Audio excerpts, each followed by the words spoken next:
is Stronger Than My Father with Marcus Menes.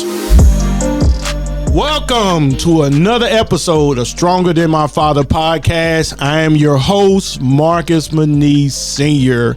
Really excited about this podcast as we delve into the world of fatherhood, and some of the issues of kids and adults growing up without fathers. And we want to deal with some positive and we're going to deal with some negative.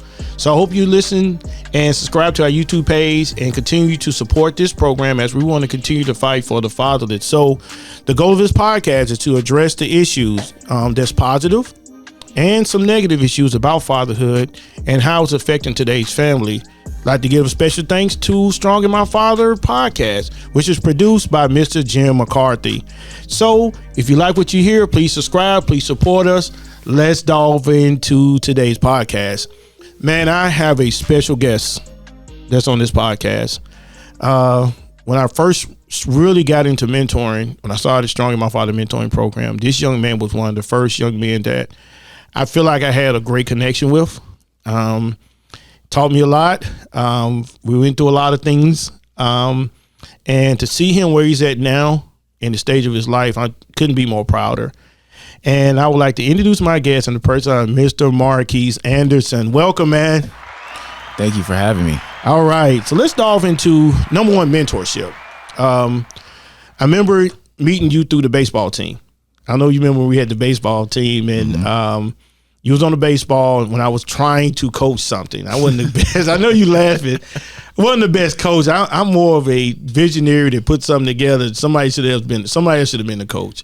But through that relationship, we started picking you up. I remember getting haircuts and just kind of spending time with you because I knew you had a gift. I knew you was gifted. I knew you was smart in school. Remember going to your award ceremony. And one of my proudest times with you is when you received that presidential scholarship from my alma mater, Tennessee State University, which you are an alum as well. Mm-hmm. So that made me proud, man, that, to see your growth and where you at now. So I want to use this few minutes of this podcast to dive more into your life. Number one, how has a mentor affected you? Relationship with your father, how that's helped shape you to where you at now. And for my viewers to really know when young men growing up with their fathers, what are some of the dangers they can get into? So let's start maybe middle school, just growing up. What was kind of like your relationship with your dad growing up? So, I like that you started in middle school because that's when you really notice and you feel, the effects of not having your father in your life. Mm-hmm. So, in middle school, that's really when you kind of, you start playing sports, you start seeing or actually experiencing, like different situations growing up. So in middle school, I actually joined this program called Backfield in Motion. Yeah. And they had sports all year round: football, basketball, baseball. And with that, most of the kids in that program grew up without a father. So I was in an environment with people similar to my situation. And it just seemed normal. And that part of my life, it seemed normal I was around everybody else. They didn't have fathers. And then the leaders or the guys we looked up to, they were the coaches and the guys who were like over that program. So throughout that program, I had the opportunity to attend a private school. Mm-hmm. So I went to a private school for 2 years, my 7th and 8th grade year, and I was put into a completely different environment. Yeah. Huge change. I was with a bunch of different people who literally their life was the complete opposite of how my life was. I would go to school every day, see them with 2-parent households, and they had everything they needed. They didn't really have to worry about much. And after school, I would go home, go to my situation, and have to deal with and be in that. So after seeing that, and later on in life, like now, I've learned I can adapt to almost any situation. I've been put in lots of different situations, and I can be put in any room and probably adapt or relate to anyone. So I guess that's a great trait I have. But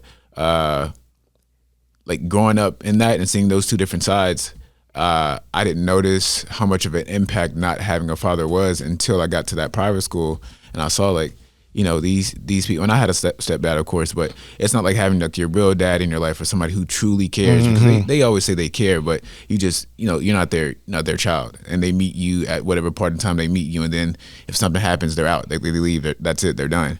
But being at that private school, going to friends' houses and whatnot, I just see like, how their family was run. It just, it flowed so well. Like they seemed like they didn't have any issues, no worries. When at that time, as a black child, for me, I was expected to be the man of the household. There was lots of responsibility. As a middle schooler, as a 12, 13-year-old.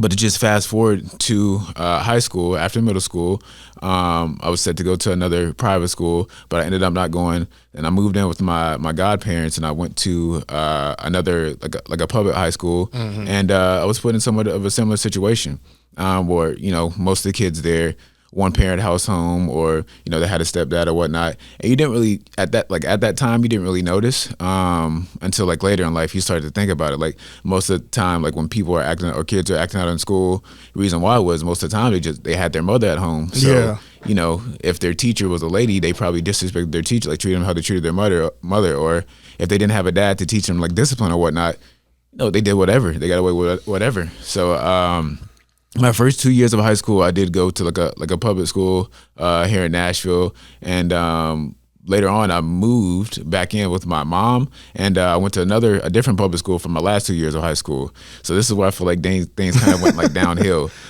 So I moved back in with my mom, and so back into like a single, and I didn't really tap into like my godparents. With my godparents, that's my godmom, my godfather, and they've been together for quite some time. I want to say 20 plus years. So they had a pretty like strong foundation, and they instilled like lots of different like values in me, and I've like used and took everything they taught me from then on to now, and I feel like that's one of the reasons why I'm so like strong-minded now, because like moving forward into like the next situation I'm gonna tap into, like had I not had them in my corner, there's no telling what I would be, because I was just so strong-minded at the time. But fast forwarding back into when I moved back with my mom, I moved back with her my junior year of high school, and I was just so frustrated because I went from like a stable household and not really having to worry about anything, literally just having like teenager like problems, like upset that I can't go to the movies, or upset that I have to do chores to pay to go skating or something, to move back in with my mom, just having to like probably get a job to like help with bills and whatnot, as opposed to like playing sports and literally having to turn into a man at such a young a young and early age. So at that time it was frustrating. Didn't really have a man in the household, and that's when I'd come across you. And I believe that was my junior year, So my junior year I come across you, and at that time I was like so upset. And everything I did, I probably tried to do it to just like get back at my mom and show her like make her feel how I felt, which at that time it was a bad way to think, because all it would do was hurt me, because I'm my own person, and after I moved out or did whatever I did, anything I did previously was just like, it was hurting me. It didn't really like increase my value or stock in life.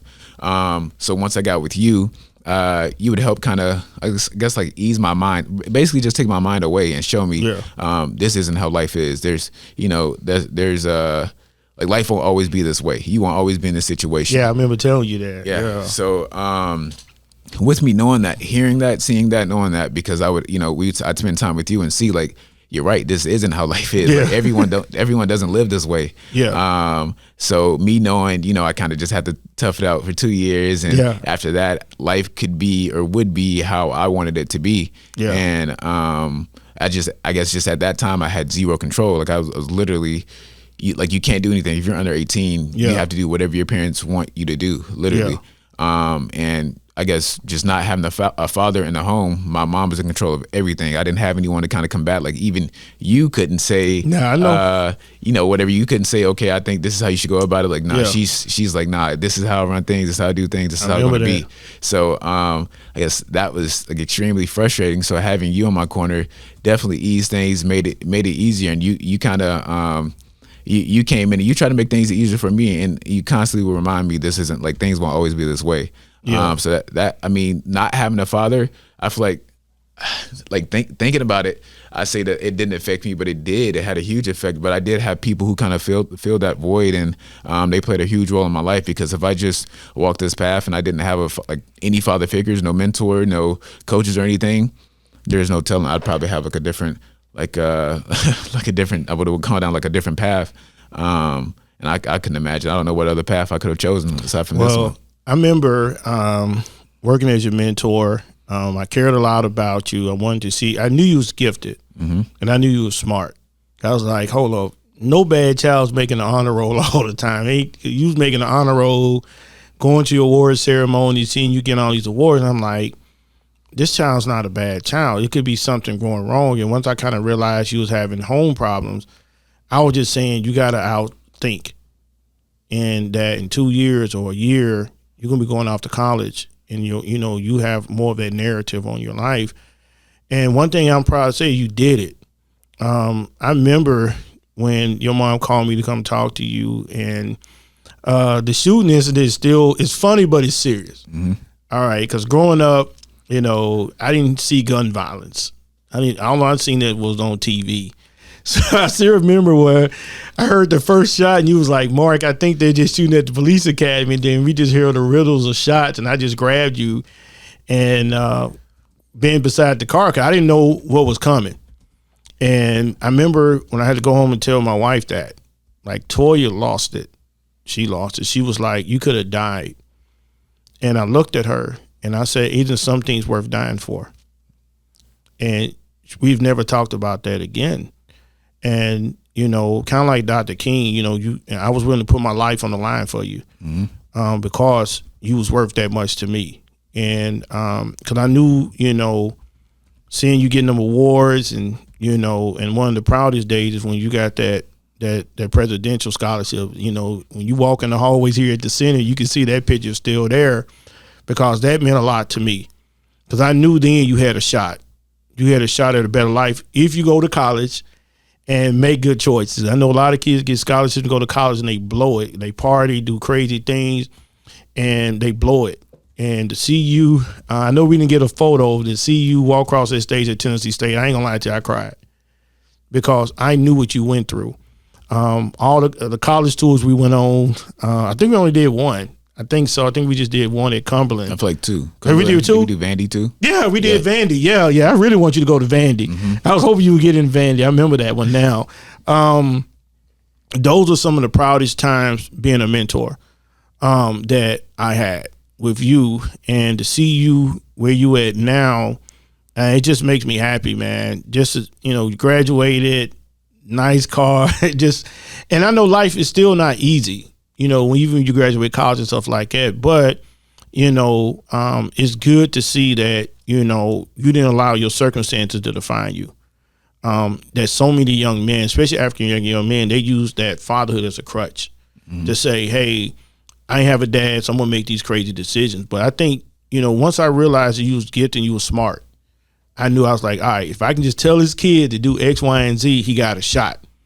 And I remember you got to tell me the experience of working with my dad because we've never talked about it. I remember the day I told my dad, I said, man, Marquise need a job. I just want to protect him the best way I can. Do you mind him cutting grass with you? And first thing my dad was like, nah, he can't do it. I said, Pop, he's a good kid. Just give him a shot. And I remember he saying, bring him to the country. And if he can get on that walk behind, at zero turn, he got it. So tell me some of the things, because, I know my dad, but I knew y'all cut grass for a little while together. What did he give you any sound advice when you was cutting grass with him that I don't know about to this day? So he's a quiet man. Yeah, I can tell you that. And I know when he does speak, like what he says is like very powerful. So every time he did open his mouth, I listened to him. But I remember the day you took me up to his property, like it was yesterday. And I think I knew what was going. Like I think I planned on cutting grass that day, but when I got there, the property was huge, and that was my first time hopping on my first zero time turn. My first time cutting grass. Like it was probably like my first like serious like job. But I hopped on a zero turner, and I'm a fast learner, so he taught me exactly what to do, and I cut his grass, and I guess after that he's like I guess he can work with me. Yeah. And when he had come to the neighborhood, because he conveniently cut grass in the neighborhood I worked in, he gave me a time to be there, let me know exactly what to do, and we would get straight to work. Yeah. And I mean, I feel like I was always a hard worker, so I guess we never really ran into any issues. But anytime between like cutting grass, we would have like small conversations, and he would teach me like life lessons, because that's where most people like learn, like doing like the hardest work. That's where you learn like some life lessons. Yeah. And I feel like that was like cutting grass was like the foundation to literally like me working for the rest of my life, like working after that, because I know at that time when I was in school, I didn't want to not even a 9 to 5, you're going to school, but I didn't want to go to work after school. I wanted to focus on like academics and play sports, and I do just after high school I wouldn't be able to do that. Like after high school it's like strictly business, like I'm a man, I have to work. So he would I would have similar conversations with him, but he does less talking. He wouldn't do as much talking. So, I mean, cutting grass, I'm trying to remember like something that really stuck with me. I just know like he barely talked, and I know if I had any trouble with anything, if I did anything wrong, he wouldn't like criticize me. He would show me how to fix it. I would get it fixed, and it was just that. Like he treated me like I was a young man. He didn't coddle me, treat me like I was a baby, treat me like I was a boy. And I mean, I think working with him, that was the time I received like my first $100 bill. I was so happy. He gave me a $100 bill, and I was just like, okay, like doing this, like I had to work hard for this, but that's the outcome. If I go to work for it or do this for somebody, then I know I'm gonna get paid for what I did. So because at that time it was so easy to do like the wrong thing and get money. I guess that's another thing he showed me, like you're doing the right thing, you're working hard for it, but you're getting honest money. You'll never have to worry about anything. And in that neighborhood we were in, it was a rough neighborhood, and he had so much respect because he had like so many yards, and he would do the same thing like every 2 weeks, go to those same houses, collect the same thing, and he had so much like trust and respect. Like even people who were doing the wrong things in that neighborhood probably wouldn't mess with him or look to do anything to him. So I got a lot of respect for him. He's, like I mentioned, he's a man of very little words, but when he does talk, it's powerful, it's impactful. Well, being his son, I can tell you all of that. And when you was cutting with him, he never called us. He said, "No, Mark, he's gonna work with us today." I used to get like, "Darn, he that better? He's better than us." And Marquise, he work hard. Y'all don't want to work hard. Dad used to tell us that stuff, but he really admired you. And like I told you on the pre-interview that no one else has worked with my dad ever since you were gone. And to this day, he still asks about you. Hey, how Marquise doing? And I think you made an impression upon him. And I just wanted to kind of, in my small way, kind of protect you. Because I knew, and I know I've probably said this over and over on this podcast, I just knew you was gifted, you was smart. And I think that that's one that gives, God has blessed me to like really sense like, hey, this kid has a shot. He just got to make some sound choices, and man, he going to take off. And I think that going into mentoring again, I kind of laid it down when I started the after school program, but my wife and other people just really kind of talked to me and said, man, Strong in My Father was designed to help the fatherless. The name was designed to show young men like you a better path and a better life. So those who's listening, can you tell them why it's important for especially young African-American young men? In the previous podcast, I know all races deal with fatherhood. But our race has the highest percentage of young men growing up dads. What would you tell today's listener why having a mentor is so important in your life and your experiences? What would you tell that person who's listening to this podcast? So with me having a mentor, like I mentioned with my mom, she was just so strong-minded. There's nothing anybody could tell her. My dad, mentor, pastor, like no one could tell her how to raise her children. But with me having a mentor, like having that direct connection, you were constantly in my ear letting me know like this isn't, this isn't the end. This is just the beginning. Things won't always be this way. Just being that motivator, letting me know, you're going to college, you're doing this. Just putting those positive like words out in my life, let me know there's something different, as opposed to hearing the opposite. Being around my hearing the opposite, like you can't do this, you won't do this, or if you do this, like I'm not going to your mentor, you're not going to hear that. You're going to hear it different. Not only that, typically, your mentor is at a place where you want to be. So with me seeing, you doing what you're doing, and constantly working your butt off. I was like, all right, like, if he can do it, I know I can do it, because you obviously see whatever on TV, and going out, you'll see different things, but actually being in a situation with someone like directly, and seeing how they live their life, like hard work does pay off, then you see, if this person can do it and they're saying I can do it, then I guess I can. And after you develop that, after I got that in my mind that I guess I can do it, that's what motivated me to do it. And I kind of blocked all the bad stuff out and kind of really just had tunnel vision to accomplish my goal, and I made it happen. I believe, and I totally believe you had that tunnel vision. I think that you knew. I think just having two different families, you knew right from wrong. Mm-hmm. And I think that's why I always tell people, having a stable home is so important for a child. Yeah. And that's what I'm trying to do as a father, is to have a stable home, because my two boys. MJ used to always call you his brother. Mm-hmm. Like, Dad, you going to go pick up Marquise when MJ was a baby. I still remember that. And MJ watches me the most. Jordan watches me, but MJ really watches me. And thoughts come to the back of my mind of what I did with my father. I just watched him. And that's why I knew that my actions are so important. When I come home, how I treat my wife, when I come home, not seeing fights and me beating her down or talking down to her. He sees me cook, because I seen my dad cook. Straighten up the house. And I know my wife is going to say, you don't straighten up enough.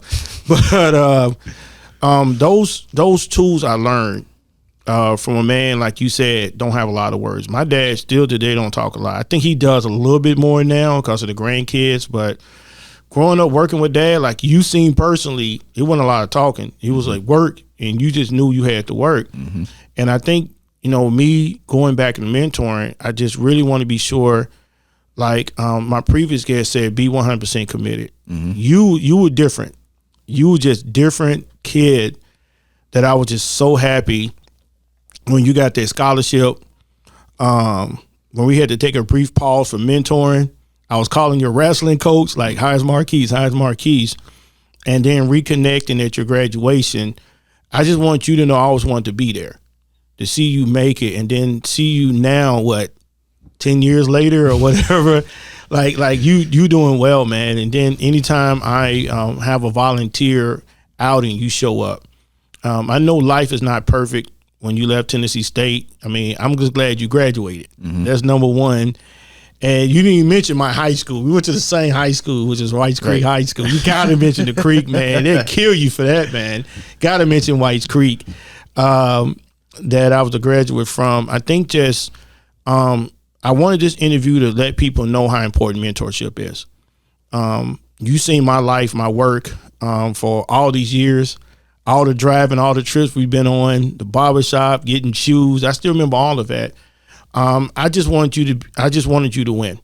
And I look at your life now, graduate, managing stores, like you're doing well, and not going to see you in a jail cell. Mm-hmm. When I had to go visit a kid in the jail cell, it breaks my heart, because I was wondering if that dad would have been there, would he have, would that child not gone to jail? Would that dad would have steered him away from it? And I know it's teenagers, and I told him in the last interview, I was a bad kid. I made a lot of mistakes, gave my daddy and mama a lot of grief. But when I turned 21, I just kind of made a promise to myself and them that I would be a good child. I would be a good son to them, and I hope I've kept my promise to them. But I think just with you, I couldn't wait for this interview. I really couldn't, man, because you've been an amazing young man that I've seen in my life, that's come into my life. And I think when I look back at some of the photos, when Facebook pop up them memories, mm-hmm. and I just see us on the college tours and stuff like that, man, I was just like, wow, this young man, he made it. And you're still young. You're still young, man, and you have so much life ahead of you. I think, as we wrap up this interview, is just knowing that if you always need me, I'm there. If you call me for something like, hey, Mark, I want kids that we pour into when we do this new mentoring program to know before I make a bad choice, I can call my mentor. Just kind of like me, some of my decisions I call Pops. Pretty much every car I've bought, I've gotten my father's opinion. He wasn't crazy about the Charger because he knew I'm a race. He was like, you're going to be racing everybody. But I was really blessed to be able to go to him and say that. And one thing you said in pre-interview, you said that, you reconnect with your father. Tell my audience, how has that worked? At your age now and reconnecting with your father, how has it really helped change your life right now? So I'll give it like a small backstory. It's kind of weird. That's cool. Right after college, I graduated. I needed some work done on my car, and I randomly pulled up to his shop. He owns like a shop here in Nashville. So I pulled up to the shop, and I see him. I'm just like, this can't be him. And it was him. And we got into like a little small talk. And at that time, it's fresh out of college, like right after college. I kind of needed a job, and I guess that was a way for us to kind of like strengthen our relationship. So I started working for him. I want to say probably like a couple of weeks later, and I worked for him for almost a year.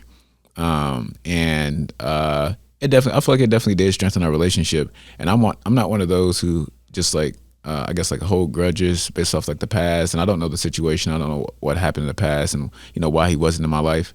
We can just only build on the future. So I didn't really focus on anything that happened in the past. I just wanted to focus on what I could control, and and he as I'm like looking back from then when I had gone to the shop up until now. I mean, it seems like he cares about the future. He really wants to be, in his children's lives. So he had myself, and he had like two of his other sons working up at the shop, and we got like a much stronger relationship because we went from literally not knowing each other at all to knowing a lot more about each other. And then on holidays, and we text. I want to say probably like once a month, but like on holidays we get each other's things and whatnot.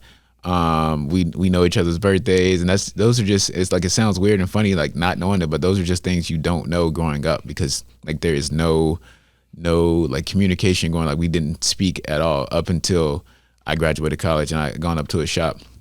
So now, I mean, I don't have any like ill feel towards him, because like I mentioned, we're building on the future. And we both love each other. We text each other from time to time. We tell each other we love each other. I go to a shop and see him. I worked for him for a year. Left. He understood why I left. He didn't have any hatred towards me or anything. We enjoyed spending that time together. So now, nothing will change. Like I'm a man now, and I wouldn't say I don't need him because it definitely does. It's definitely beneficial having him in my life. Mm-hmm. But it feels good that we were able to create that relationship. I was able to finally meet him, and we have somewhat of a stronger relationship than what we had with me growing up. Yeah, I think that the older you get, and my previous guest said, you need your dad. Mm-hmm. I need mine, not for everything. I mean, a lot of stuff I know, but just things I could be going through something, and he's the closest person that I know just gonna give me the sound advice. Not a lot of marriage questions. When I first got married, I asked him a lot of marriage questions. And I was just blessed I had a dad to ask all these marriage questions, how to deal with this, how to do that.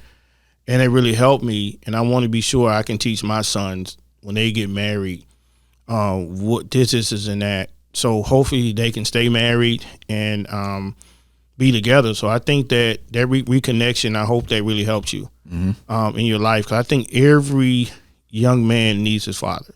And I know I'm going into a world that everybody may not say that. They'll say, hey, a woman can raise it without a father. And I don't debate you. I would just say there are some things that a father has to be a teacher's son. There's some things that my father couldn't teach me, my mother had to teach me. My mom, she kept me in church all my life. So I think that I want this podcast to be more of understanding mentorship. You was really the first guy that I really seen move in life. And we stay connected. I see you sometime in Bellevue getting a sub, you grown. Mm-hmm. So but I just want you to know that you can always call me if you need me. And I would say before you make a bad choice, call somebody. Mm-hmm. Call somebody. If that thought come to your mind, be like, you know what? Before I make this move, I probably need to call somebody. Because that can save you a lot of money and a lot of time and a lot of headache. And I do the same thing to this day. So as we wrap up this podcast, I always ask the question, if a male or a father was listening to this podcast, what you would tell that male he needs to do to step up and be a man? Listen. Most people don't listen to their kids because they just feel like, they're kids, they don't know anything. I mean, they know enough, and if you just listen to what they're saying, hear them out, a lot of things will change. Not only like listening, but be patient. With you, for instance, you were patient with me, and you're not my father. You came into my life late in my life, and we created such a strong bond in so little time.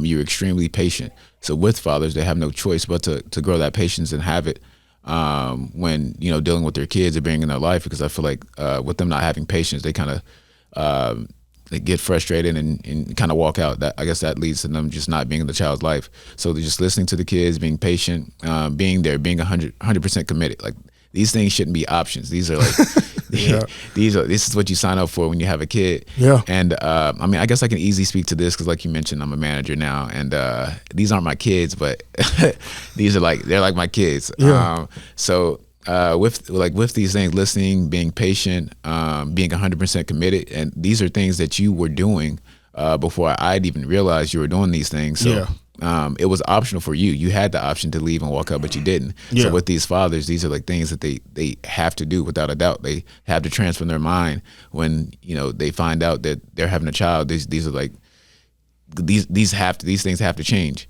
So those are the three things I would say they really need, and they'll have that relationship with their child that they should.